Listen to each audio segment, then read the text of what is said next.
bem como do tempo e do clima da atmosfera.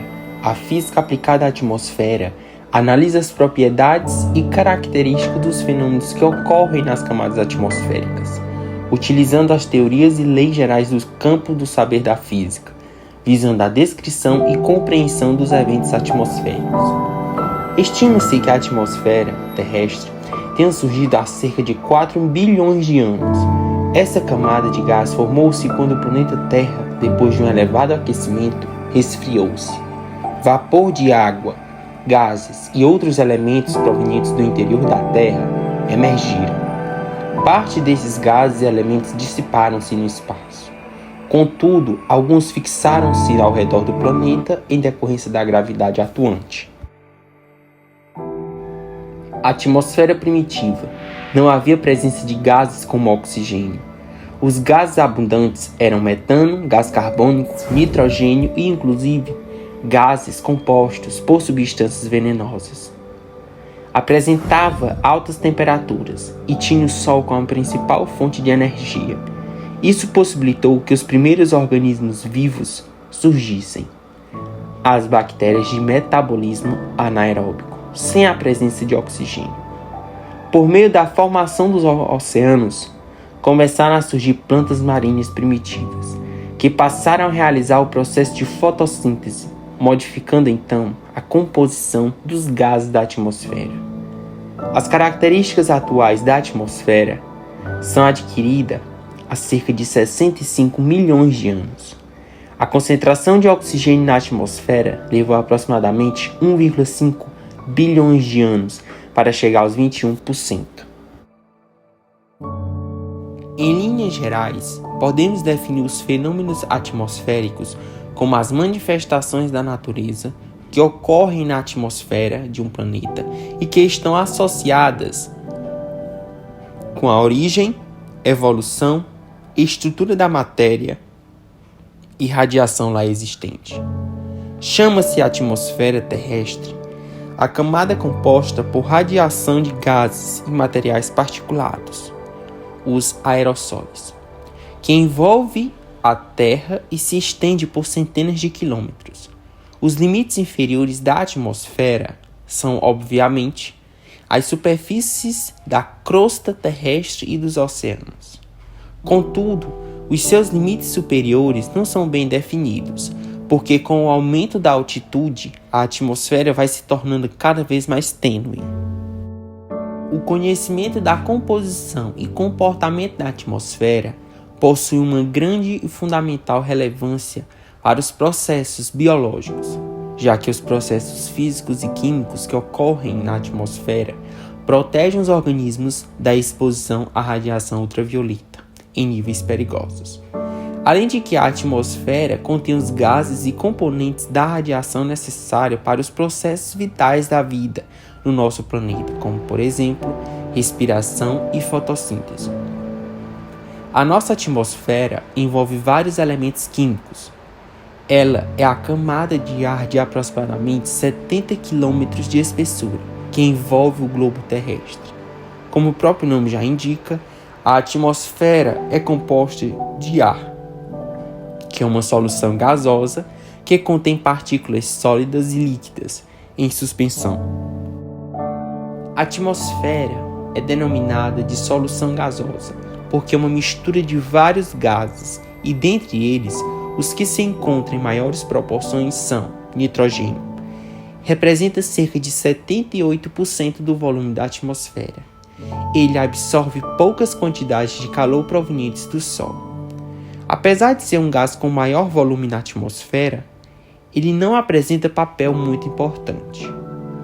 O oxigênio representa cerca de 21% do volume na atmosfera. O oxigênio é o gás que possibilita a vida no planeta e que forma o gás ozônio na atmosfera. Argônio representa cerca de 0,93% do volume da atmosfera. O argônio é considerado um gás inerte, pois não reage com outros gases que estão presentes na atmosfera.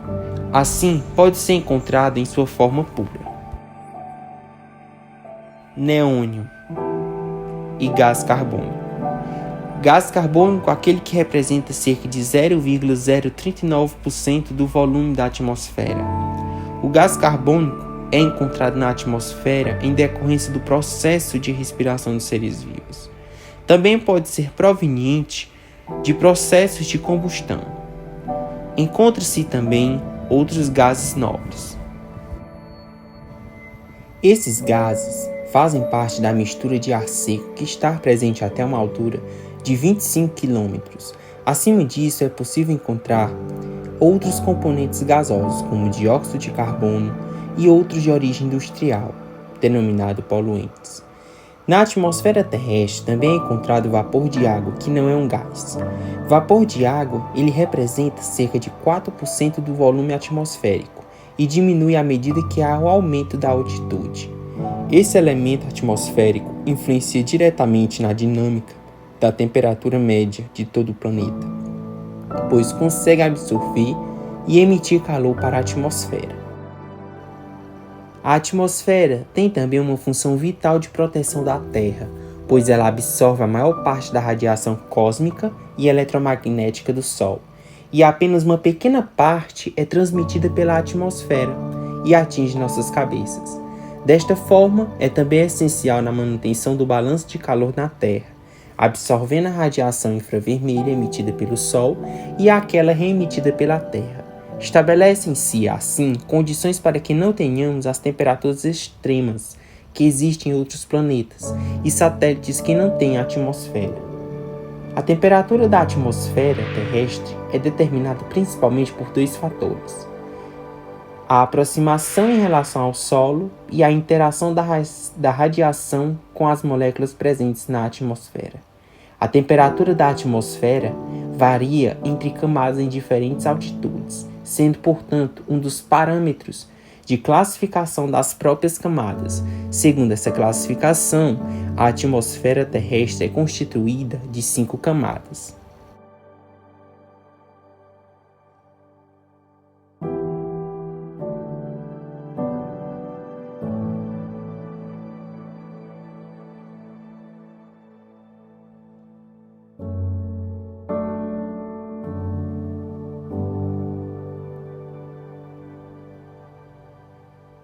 Troposfera, estratosfera, mesosfera, termosfera, exosfera.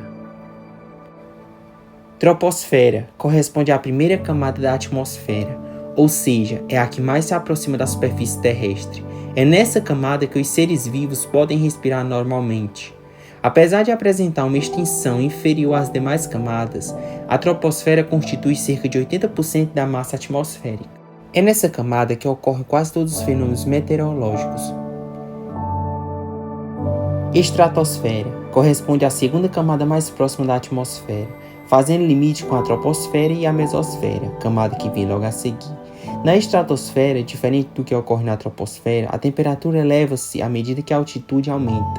É nessa camada que há pouca concentração de vapor de água e o ar movimenta-se horizontalmente. É nesta camada que circulam os aviões de carga e de passageiro. Mesosfera corresponde à camada intermediária entre a estratosfera e a termosfera. Diferentemente do que ocorre na estratosfera, a temperatura da mesosfera apresenta queda à medida que a altitude aumenta. Nessa camada, as temperaturas podem chegar a menos 90 graus, no seu limite superior, e é por isso considerada a mais fria entre as camadas da atmosfera. Termosfera corresponde à camada intermediária entre a mesosfera e a exosfera, última camada da atmosfera. A termosfera é também chamada de ionosfera. Recebe este nome porque concentra-se uma grande quantidade de íons, partículas carregadas de eletricidade, que possibilitam a reflexão de ondas de rádio. O ar na termosfera é extremamente rarefeito, predominando o gás hidrogênio. É nela também que ocorre o fenômeno conhecido como aurora polar. Esse fenômeno óptico, caracterizado pelo conjunto de luzes brilhantes que podem ser vistos no céu no período noturno, é conhecido no hemisfério norte como aurora boreal. No hemisfério sul, o fenômeno é conhecido como aurora austral. Exosfera corresponde à última camada da atmosfera e representa a transição entre a atmosfera terrestre e o espaço sideral. Inicia-se cerca de quilômetros da superfície terrestre e não apresenta limite superior visível em decorrência dos gases extremamente rarefeitos que a constituem. Metade da camada é composta por gás hélio e outra metade por hidrogênio. É na exosfera que as partículas presentes começam a se desprender da gravidade da Terra. As temperaturas na exosfera permanecem elevadas, superando os 1000 graus Celsius. Essa elevação da temperatura requer que as naves espaciais sejam construídas com material resistente a altas temperaturas para que possam atravessar essa camada, na qual orbitam os satélites artificiais.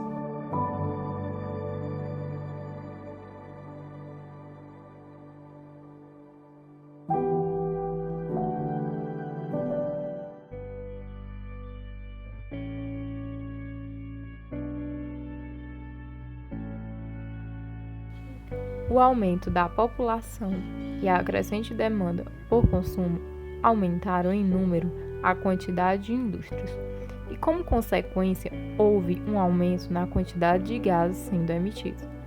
Muito além de quantidade, uma diversidade de gases tóxicos passaram a ser emitidos. Como consequência, originou-se reações químicas complexas. As maiores emissões decorrem de veículos motorizados e polos industriais. Estes dois colaboram para a maior parte das emissões de dióxido de nitrogênio no Brasil. As indústrias que mais colaboram para a poluição atmosférica são aquelas que se utilizam da queima de carvão para a produção de energia, indústrias de mineração e indústrias químicas que utilizam solventes tóxicos. Além da participação direta de indústrias e veículos na emissão de gases, há também uma participação indireta, que ocorre, como é o caso do nitrogênio e oxigênio, que, quando na atmosfera sob altas temperaturas, reagem formando óxido de nitrogênio. Por necessidade de alta temperatura, esta reação não é espontânea. No entanto, fornos industriais e veículos motorizados fornecem energia suficiente para que este tipo de reação ocorra na atmosfera. Quando se fala em indústrias, é pensado geralmente nas indústrias de grande porte. No entanto, apesar de não se comparar nas emissões, as indústrias de pequeno porte têm sua considerável parcela de poluição atmosférica. Muitas das vezes, as indústrias pequenas não passam por uma fiscalização tão rígida quanto as indústrias de grande porte, emitindo assim, de forma descontrolada, desequilibrada e ilegal, gases tóxicos para a atmosfera.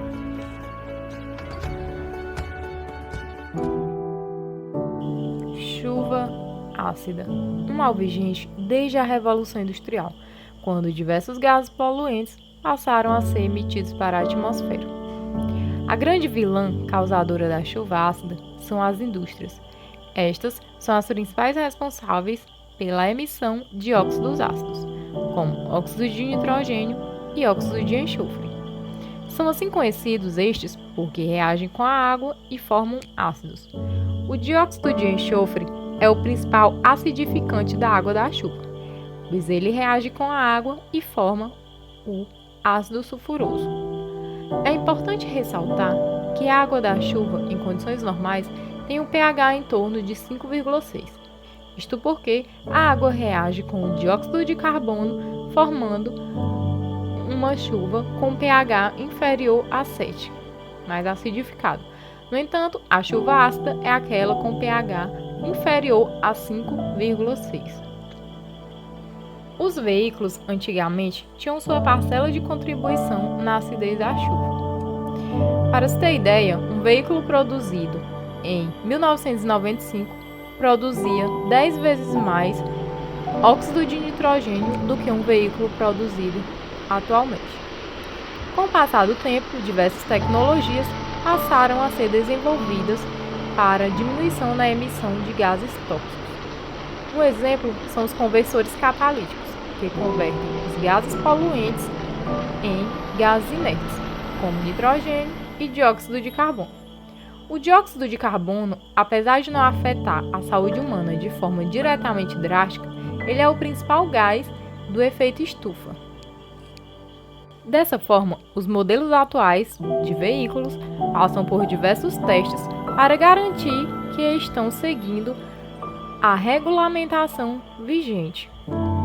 Apesar do aumento na frota de veículos, não houve um aumento significativo na emissão de gases tóxicos, justamente por causa dessas tecnologias que vêm sendo desenvolvidas ao longo do tempo. No entanto, é necessário que mais dessas tecnologias sejam desenvolvidas e aprimoradas as já existentes para o melhoramento da qualidade do ar. Uso exagerado de automotivos. Os transportes públicos vêm cada vez mais perdendo espaço. E ao optar por um carro em vez de um ônibus, uma pessoa contribui, em média, 45 vezes mais para as emissões de dióxido de carbono. Contribui 30 vezes mais para a emissão de monóxido de carbono, sem contar o aumento de 1,5 vezes de dióxido de nitrogênio e o triplo de material particulado, que afetam os pulmões e provocam danos à saúde. Apesar da produção de carros visando a diminuição de gases poluentes, muitos carros com modelos antigos ainda circulam nas ruas de diversas cidades, como por exemplo os grandes centros urbanos, como São Paulo, que emitem grande quantidade de poluições. E é no congestionamento, com as janelas fechadas e o ar-condicionado ligado, que diversos gases poluentes penetram nos veículos, intoxicando aos poucos vários indivíduos. Os paulistanos vivem 2 anos a menos por conta da poluição. Cerca de 20 pessoas morrem por dia devido à poluição atmosférica, de acordo com o Laboratório de Poluição Atmosférica da USP.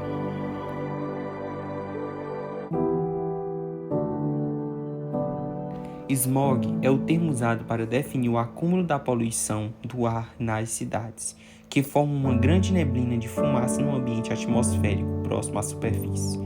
Esse fenômeno prejudica a qualidade do ar e também diminui a visibilidade nos ambientes urbanos.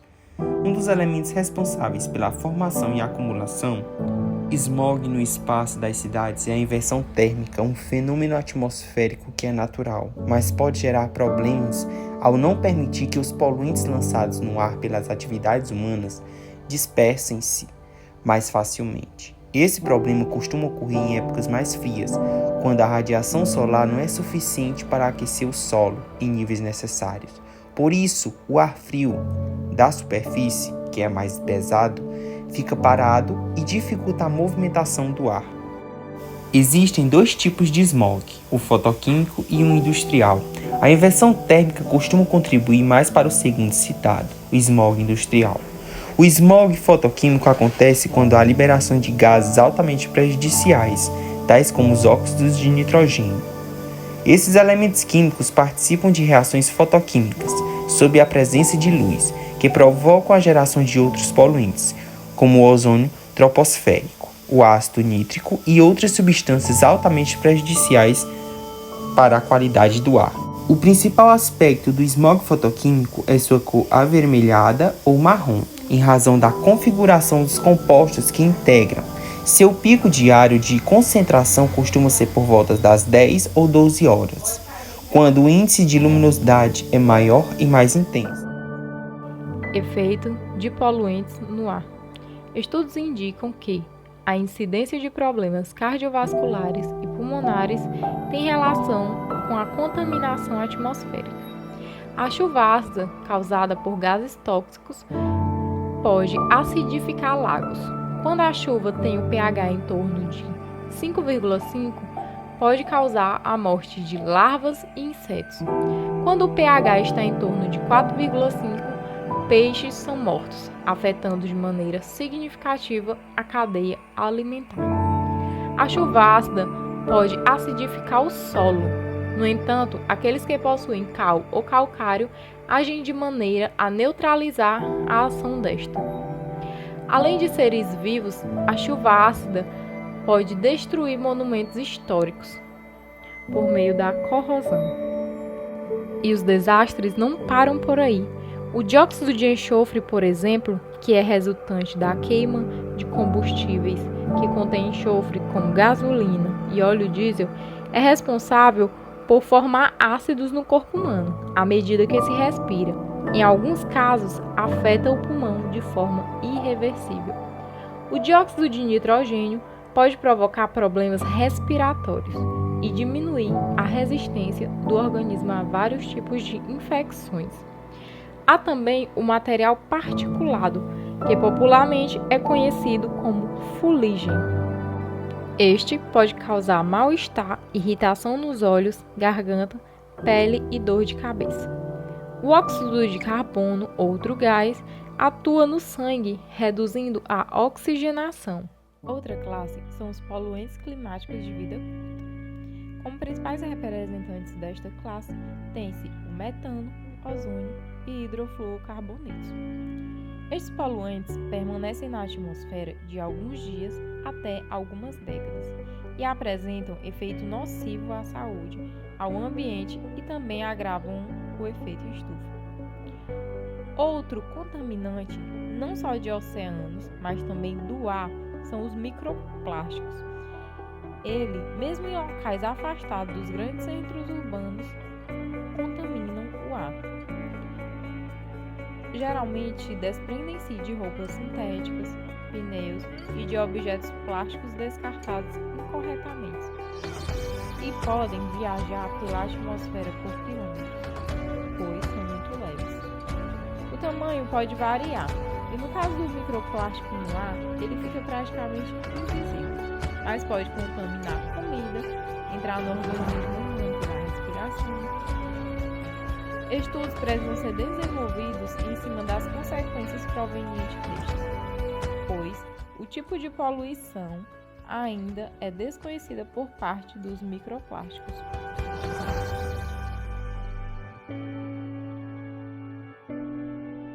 Respirar ar poluído não afeta somente os pulmões.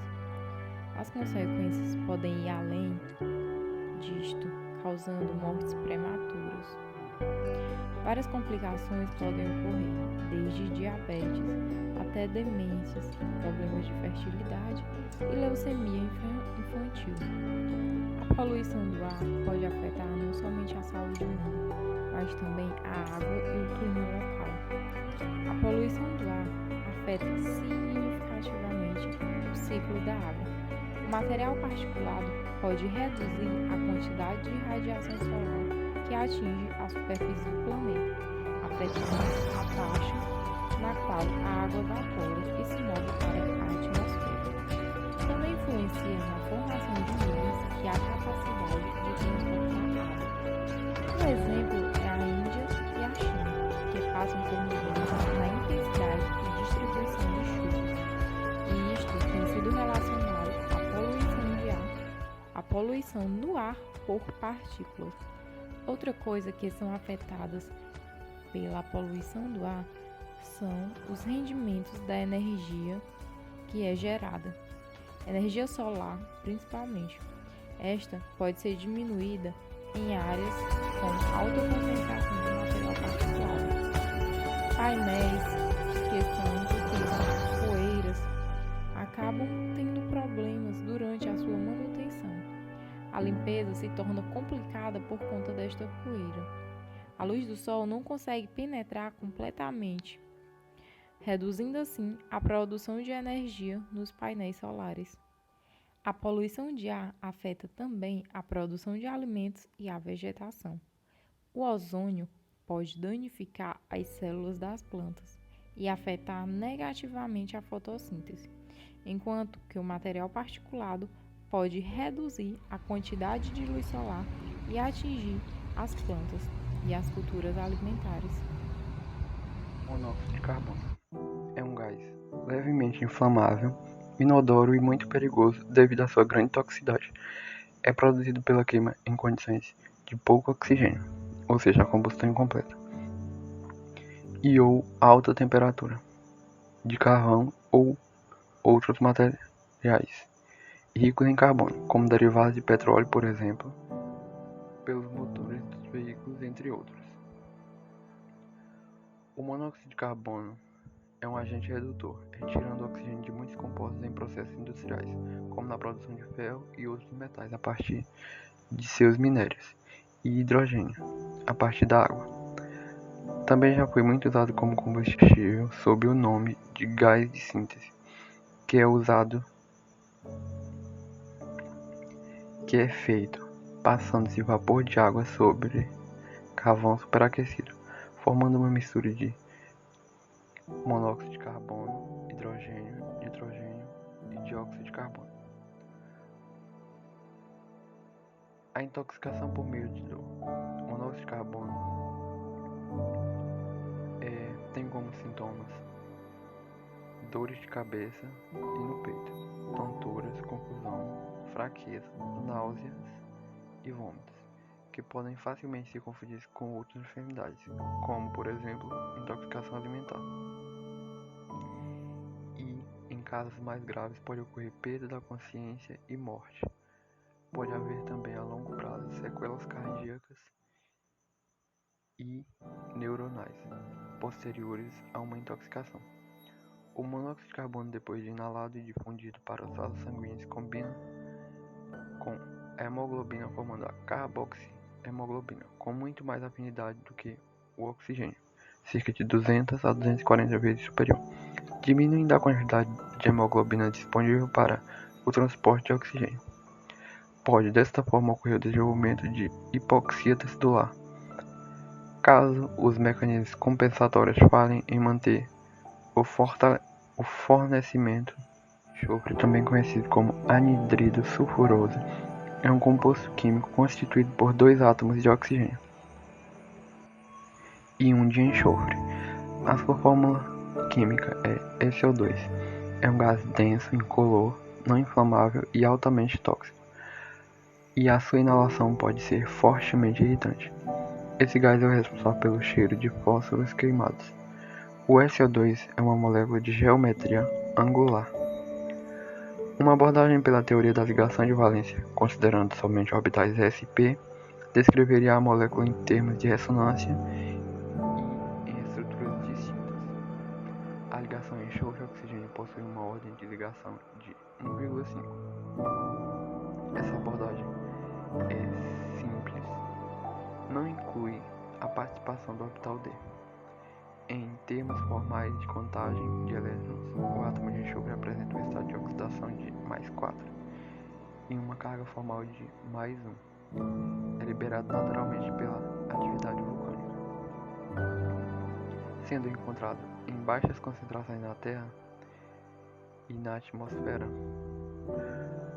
O dióxido de enxofre é um dos poucos gases ácidos comuns que também são redutores.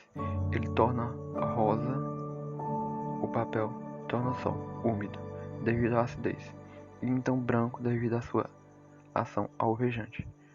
Por ser identificado pelo borbulhamento através de uma solução de cromato, mudando a cor da solução de laranja para verde. Também pode reduzir íons férricos para juntamente com o dióxido de nitrogênio, um dos principais causadores da chuva ácida, pois associado à água presente na atmosfera forma ácido sulfuroso. Por ser prejudicial à saúde e ao ambiente, limita-se ao... As partículas atmosféricas, também conhecidas como partículas aerossol atmosféricos, também particulado atmosférico, material particulado ou material particulado suspenso, são partículas microscópicas de material sólido ou líquido suspensas no ar. O termo aerossol geralmente se refere à mistura particulado com ar, em oposição apenas à matéria particulada. As fontes de material particulado podem ser naturais ou antropogênicas. Eles têm impacto sobre o clima e precipitação, que afetam negativamente a saúde humana de forma adicional à inalação direta.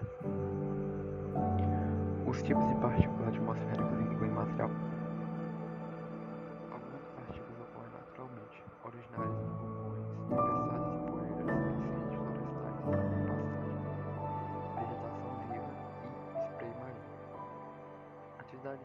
problemas como a queima de combustíveis fósseis e biomassa, madeira, usina, poeiras rodoviárias, pneus.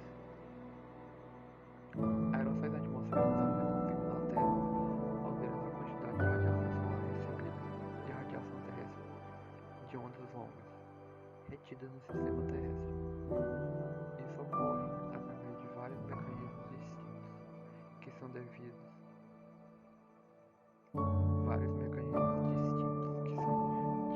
em efeitos de aerossol diretos, indiretos e semidiretos. Os efeitos climáticos do óxidos de nitrogênio.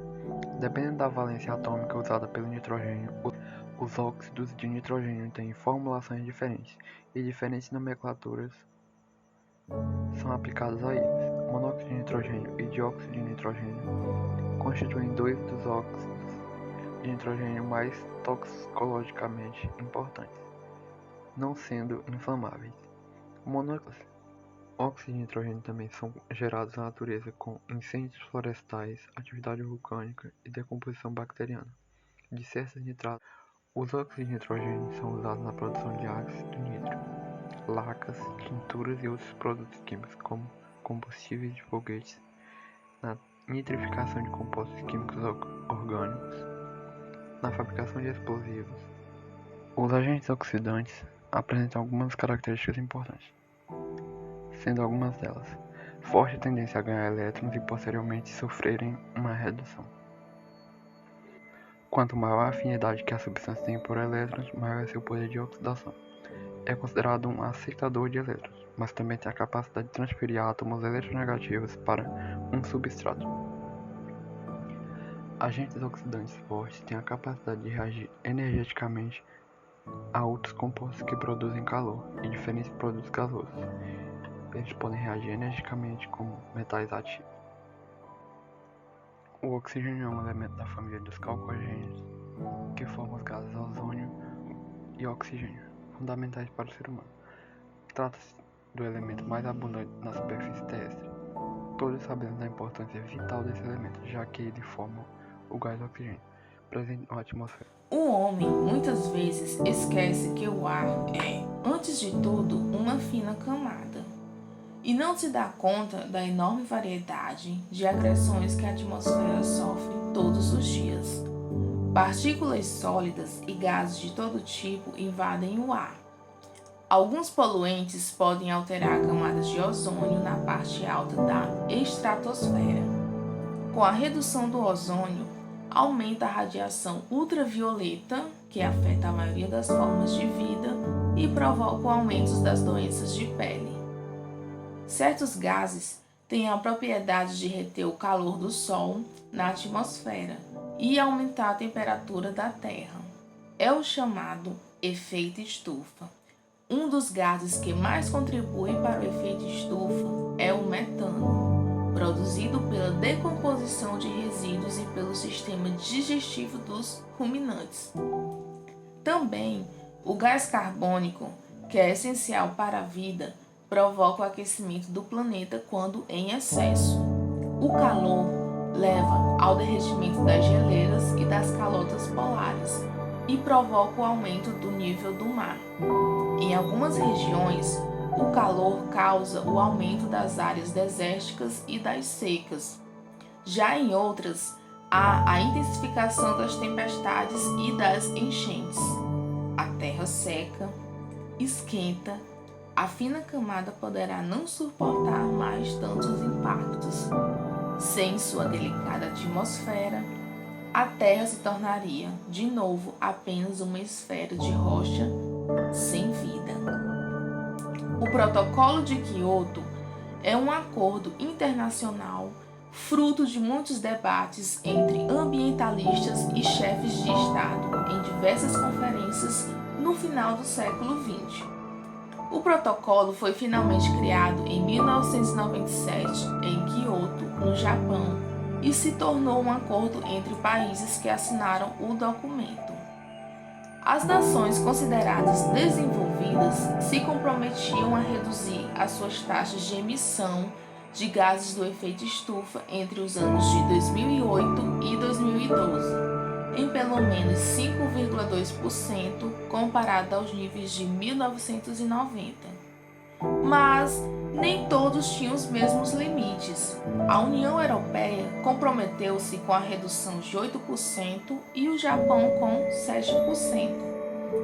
Já os países considerados em desenvolvimento, como Brasil, China e Índia, não possuíam uma meta fixa. Esse foi justamente um dos motivos pelo qual os Estados Unidos se recusaram a ratificar o acordo.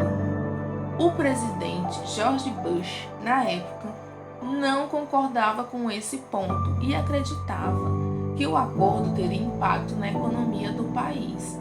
Logo, acabou ficando de fora. Outros países também relutaram e demoraram a ratificar. Assim, o Protocolo de Kyoto entrou em vigor em 2005, após completar com a entrada da Rússia. A ratificação mínima exigida, que eram de 55 países que junto produzem 55% das emissões. Mas afinal, por que o Protocolo de Kyoto é tão importante? Ele é importante pois foi o primeiro planejamento internacional que visou combater a emissão de poluentes na atmosfera e reduzir os impactos climáticos e ambientais.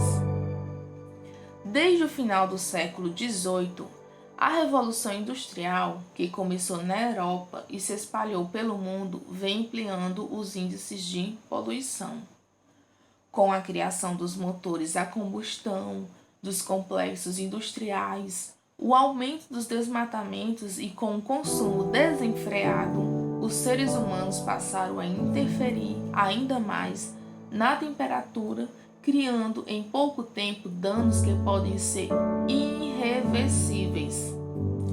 Ainda dentro do marco da Convenção Quadro, começou um debate sobre um novo tratado internacional que pudesse levar adiante a agenda de combate de mudanças no clima no âmbito global, e foi daí que se chegou ao Acordo de Paris. A Conferência das Nações Unidas sobre Mudanças Climáticas, a COP21, realizada em dezembro de 2015, reuniu 196 países para negociar e finalizar o primeiro acordo global para frear as emissões de gases do efeito estufa e lidar com os impactos da mudança climática. As propostas do Acordo de Paris entraram em vigor no dia 4 de novembro de 2016, onde os países assumiram o compromisso de reduzir as emissões de gases do efeito estufa para que o aumento da temperatura média do planeta não ultrapassasse os 2 graus Celsius e, preferencialmente, se limite a 1,5 graus Celsius até o final do século. Reações fotoquímicas. É uma reação química induzida por luz. Reações fotoquímicas são encontráveis em química orgânica e inorgânica e ocorrem diferentemente de reações termicamente induzidas. Reações fotoquímicas não são somente úteis, mas também podem ser prejudiciais, como na fotodegradação de muitos materiais, como por exemplo o cloreto de polivinila. No processo de fotossíntese, moléculas maiores são obtidas a partir de moléculas menores. Sem sombra de dúvidas, entre as diversas reações desse tipo, a fotossíntese clorofiliana é a mais importante na natureza. Durante esse processo reacional, realizado pelos vegetais, moléculas do gás carbônico CO2 e água H2O são transformadas em glicose C6H12O2 e oxigênio, sob influência da luz proveniente do Sol. As moléculas de glicose compõem o amido, a principal fonte de energia de plantas e algas. Já o oxigênio é lançado para a atmosfera, participando do processo de respiração química do ozônio. Conhecido como trioxigênio, segundo a nomenclatura da IUPAC, é um alótropo triatômico do oxigênio, muito menos estável que o diatômico O2. É uma molécula composta por 3 átomos de oxigênio, Forma-se quando as moléculas de oxigênio O2 se rompem devido à radiação ultravioleta que vem do Sol, e os átomos separados combinam-se individualmente com outras moléculas de oxigênio. É importante lembrar que não é o ozônio em si o responsável pela proteção contra os raios ultravioleta, mas o ciclo ozônio-oxigênio. Neste ciclo, há grande absorção de radiação solar, transformada em energia térmica na estratosfera. Os CFCs, conhecidos pelo efeito prejudicial à camada de ozônio por meio do cloro gasoso, têm o papel de paralisar o ciclo. Embora os CFCs sejam gases do efeito estufa, sua ação neste fenômeno é pequena. Não deve-se confundir a questão do ozônio na atmosfera relacionada à radiação ultravioleta com a questão do efeito estufa, o qual está relacionado à radiação infravermelha.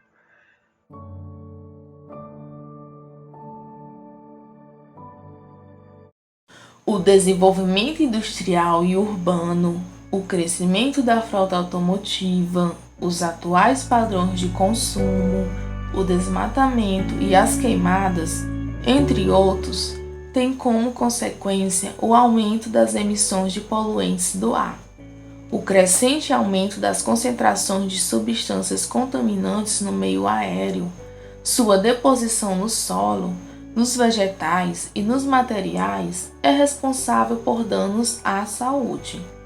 No Brasil, os padrões nacionais de qualidade do ar foram estabelecidos pelo IBAMA e a instância que regulamenta as emissões atmosféricas, determinando os limites de emissão de poluentes, é o Conselho Nacional de Meio Ambiente, CONAMA.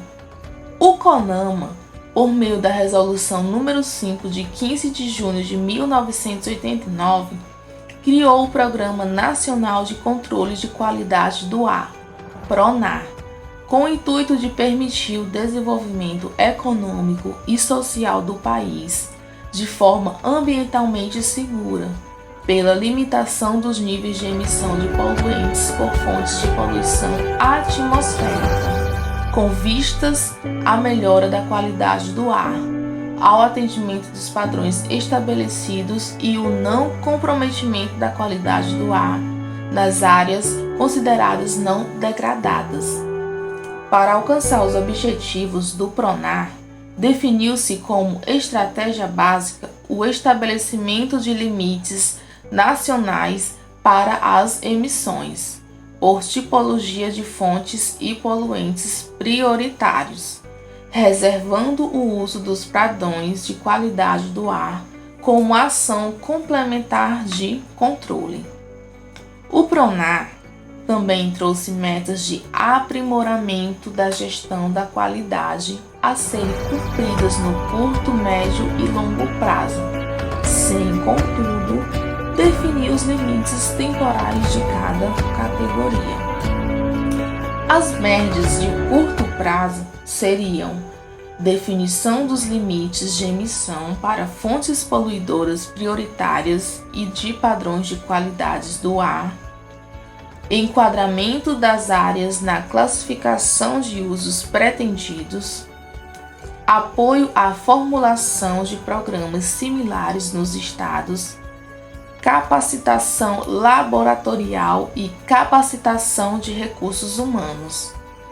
As medidas de médio prazo seriam a definição dos demais limites de emissão para fontes poluidoras, a implementação da Rede Nacional de Monitoramento da Qualidade do Ar, a criação do Inventário Nacional de Fontes e Emissões e a continuidade da capacitação laboratorial e de recursos humanos.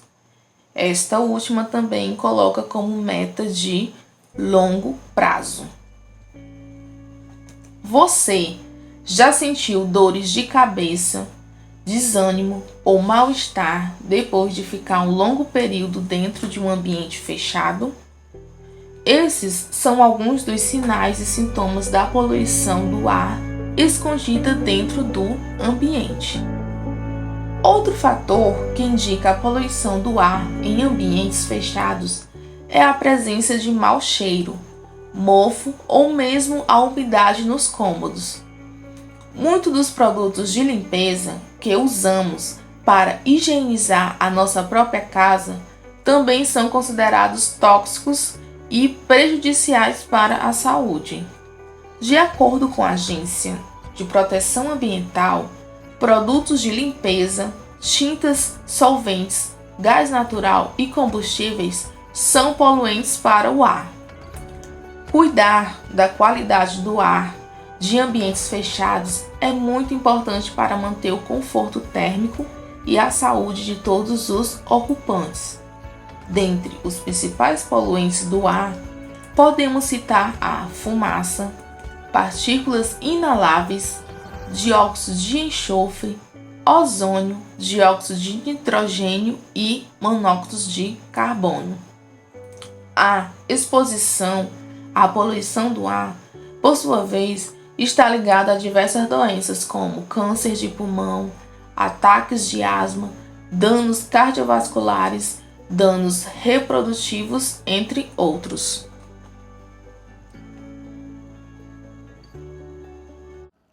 Ciclos biogeoquímicos. Os ciclos biogeoquímicos são processos naturais que, por diversos meios, reciclam vários elementos em diferentes formas químicas do meio ambiente para os organismos e depois fazem o processo contrário, ou seja, trazem os elementos dos organismos para o meio ambiente. Dessa forma, a água, o carbono, o oxigênio, o nitrogênio, o fósforo, os cálcios, entre outros elementos, percorrem esses ciclos unindo todos os componentes vivos e não vivos da Terra.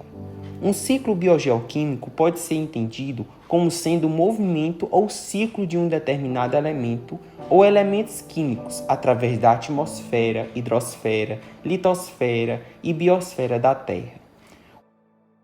Os ciclos estão intimamente relacionados com os processos geológicos, hidrológicos e biológicos. Os caminhos percorridos ciclicamente entre o meio abiótico e o meio biótico pela água e por elementos químicos conhecidos como carbono, enxofre, oxigênio, fósforo, cálcio e nitrogênio constituem os chamados ciclos biogeoquímicos. O estudo desses ciclos se torna cada vez mais importante, como por exemplo, para avaliar o impacto ambiental que um material potencialmente perigoso possa vir causar no meio ambiente e nos seres vivos, que dependem direta ou indiretamente do meio para garantir a sua sobrevivência. Os ciclos biogeoquímicos estão intimamente relacionados com os processos geológicos, de tal forma que é praticamente impossível tentar entender um ciclo biogeoquímico sem antes saber o que se passou com o planeta, as transformações que ele sofreu e ainda hoje continua a sofrer, visto que a Terra é um sistema que prima pelo equilíbrio dinâmico que possui. O carbono é um elemento químico de grande importância para os seres vivos, pois participa da composição química de todos os componentes orgânicos e de uma grande parcela de inorgânicos também. O gás carbônico se encontra na atmosfera numa concentração bem baixa e em proporções semelhantes, a 0,03%, dissolvido na parte superficial dos mares, oceanos, rios e lagos. O carbono das plantas pode seguir 3 caminhos. Pela respiração, é devolvido na forma de CO2. Pela passagem para os animais superiores via cadeia alimentar, ou pela morte e decomposição dos vegetais, volta a ser CO2. O carbono é adquirido pelos animais de forma direta ou indireta, do reino vegetal durante a sua alimentação.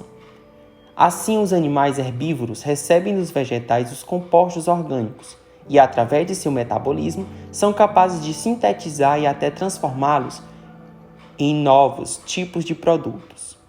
O mesmo ocorre com os animais carnívoros, que se alimentam dos herbívoros e assim sucessivamente. O carbono dos animais podem seguir, assim como as plantas, 3 caminhos. Pela respiração é devolvido na forma de CO2, passagem para outro animal, via nutrição, pela morte e decomposição dos animais, volta a ser CO2. Um outro mecanismo de retorno do carbono ao meio ambiente é intermédio, da combustão dos combustíveis fósseis. Além desse, a queima das florestas é outra forma de devolução, mas vale ressaltar que esse método pode acarretar sérios danos ao meio ambiente, ocasionando grandes variações no ecossistema global do planeta. Ciclo do nitrogênio. O gás nitrogênio é o mais abundante da atmosfera. Ele é introduzido no ciclo do nitrogênio, transformando este em outras substâncias mais aplicáveis. O nitrogênio gasoso é convertido em amônia. Esta conversão é chamada de fixação e é a primeira etapa do ciclo do nitrogênio. No entanto, a amônia é tóxica, então ela precisa ser oxidada no solo e transformada em nitrito. Algumas bactérias fazem isso. Este processo é conhecido como nitrosação. Ele é capaz de produzir o nitrito. No entanto, o nitrito também é tóxico. As plantas não conseguem aproveitá-lo e este é também oxidado no solo para transformação em nitrato. Esta etapa é conhecida como nitratação. Plantas conseguem absorver o nitrogênio do nitrato e produzir seus compostos orgânicos que utilizam nitrogênio. Essa é uma etapa conhecida como assimilação. O nitrato pode sofrer desnitrificação e ser convertido em nitrogênio, finalizando assim o ciclo do nitrogênio. Vale lembrar que a partir do momento que ocorre a assimilação, esse nitrogênio passa a fazer parte da cadeia alimentar. A fixação não é a única forma de formar a amônia. No solo, as bactérias e fungos, por decomposição, podem formar amônia. Este processo é conhecido como amonificação. A etapa de nitrosação e nitração juntas configuram a etapa de nitrificação. A fixação biológica ocorre por bactérias do solo e por bactérias também em ambientes aquáticos, conhecidos como cianobactérias. Bactérias do gênero Ribosium realizam a fixação. Elas se associam a raízes de plantas leguminosas. Nesta associação, ambos se beneficiam. A nitrificação ocorre por meio de bactérias quimiosintetizantes, em que a oxidação é usada para se obter energia por parte dessas bactérias. A nitrosação ocorre por meio de bactérias nitrosomonas. A nitração ocorre por meio de bactérias do gênero Nitrobacter. Já a desnitrificação são feitas por bactérias que fazem respiração anaeróbia, que usam o oxigênio. Dessa forma, o nitrogênio acaba sobrando e voltando para a atmosfera. As bactérias que realizam a desnitrificação são conhecidas como pseudomonas. O nitrogênio é importante porque é um componente importante para os componentes dos seres vivos, entre eles aminoácidos e bases nitrogenadas.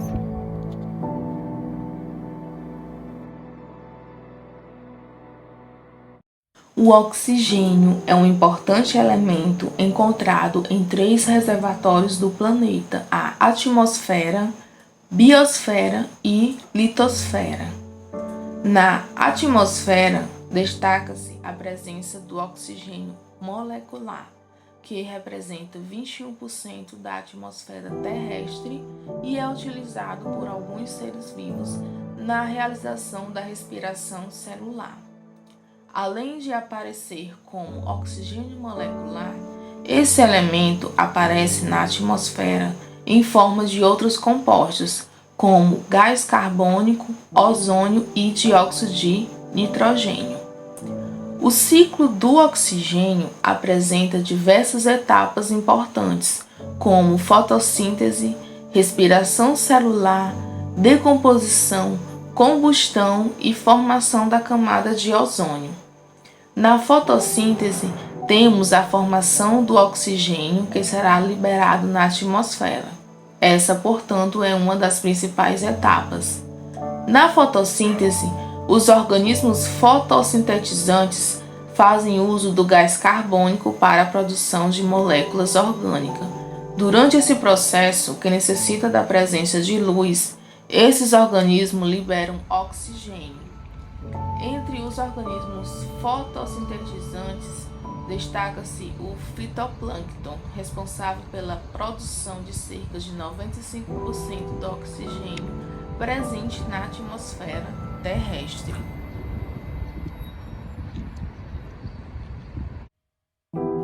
Responsabilidade ambiental. Emissões de gases poluentes são emitidos por todos os lados: indústrias, veículos, queimadas, poluentes naturais como poeira e gases de vulcões. Há também a agropecuária, que no Brasil participa de forma efetiva na emissão de gases tóxicos. Isso ocorre porque os fertilizantes contêm amônia. Bactérias agem na amônia, formando o ácido nítrico, que é um gás poluente. Diante de todos esses gases sendo emitidos o tempo todo para a atmosfera, leis foram criadas com o intuito de minimizar as emissões. No entanto, estas leis, como a estabelecida pela Proconv, não está sendo suficiente para a melhora da qualidade do ar. A Proconv estabeleceu que os gases emitidos por automóveis devem ser limitados. O monóxido de carbono deve ser emitido em 2 gramas por quilômetro. Os hidrocarbonetos devem ser emitidos em 0,3 gramas por quilômetro. E o óxido de nitrogênio em 0,6 gramas por quilômetro. A fiscalização ocorre por parte do IBAMA e da CONAMA. Mesmo com várias fiscalizações, indústrias que têm sua produção diminuída e interrompida por agirem de forma ilegal na emissão dos gases, a qualidade do ar não tem sido melhorada. Dessa forma, é necessário que cada indivíduo se responsabilize para a melhora da qualidade do ar. Atitudes rotineiras devem ser tomadas, como, por exemplo, a melhor escolha de combustível. O álcool é uma ótima opção, pois ele é reciclável e ainda gera menos poluente.